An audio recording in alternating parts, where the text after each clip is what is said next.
The Paris Agreement is now 5 years old. A lot has happened in that time, like the US joining and then leaving, and now we're on track to join again. There's also a pandemic, which set a lot of countries behind. But what is the agreement? Short answer, it's an attempt to stop catastrophic climate change.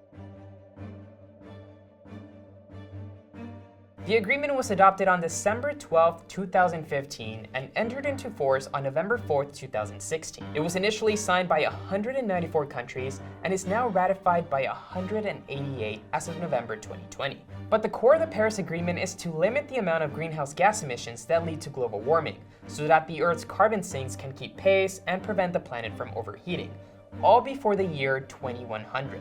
That goal comes with the target of preventing the global average temperature from rising 2 degrees Celsius above pre-industrial levels this century. But why 2 degrees? Well, analysis have shown that if the global temperature rises beyond those 2 degrees, we could cross a tipping point and it may be impossible to recover from higher sea levels, disrupted weather patterns, and food and water insecurity issues. This could be the difference between life and death for thousands of people. At the current rate of global warming, the Earth could be 1.5 degrees warmer as soon as 2030. Now, the deal does not legally require any emission cuts from any of the countries involved.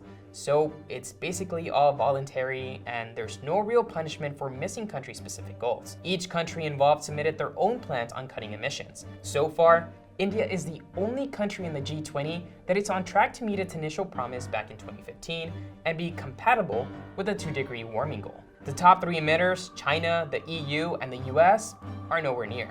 As part of the agreement, all countries involved are supposed to review their contribution plans every 5 years. But unfortunately for the US, there's been little to no contribution after President Trump's 2017 decision to leave the Paris Agreement, which went into effect on November 4th, 2020. The US is now the first and only industrialized country to back out of the agreement. The only one. That being said, a new study predicts that by the end of the year, the US's greenhouse gas emissions will be 9% lower than they were in 2019, resulting in the lowest levels in 3 decades. But this drop in emissions is an odd silver lining from the pandemic, and not because of policy. And it could help Biden's administration get back on track to meeting the 2025 goal.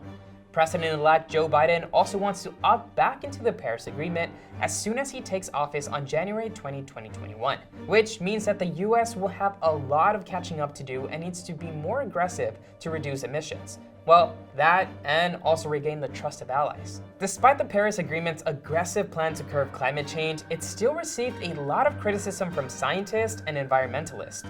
For starters, the 2-degree mark is deemed as arbitrary or even too low. Some suggest we should aim to keep it down to 1.5 degrees if we truly want to avoid catastrophic events. Another aspect of the deal that's criticized is the pressure rich countries are putting on developing countries to leapfrog fossil fuels and move straight to renewable energy without much financial support or framework. Not to mention, the fossil fuels they're now being shunned for using are exactly what made rich countries rich.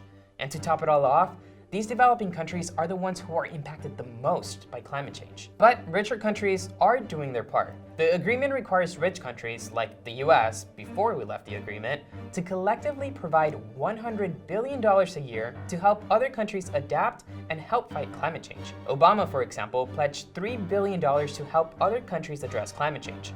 But only $1 billion were delivered before Trump stopped sending payments. As we mentioned in the beginning, the emission goals and financial commitments in the Paris Agreement are not legally binding. It's a bit of an honor system that we're all keeping an eye on. But what happens if countries miss their mark? Well, then it could all lose its steam. The good news is, there's a lot of energy behind advocacy to help fight climate change. So it's up to us and the court of public opinion to hold our governments and leaders accountable. If we don't do that, then we risk average global temperatures rising by 3 degrees Celsius by 2100. And well, that would put us well past catastrophic.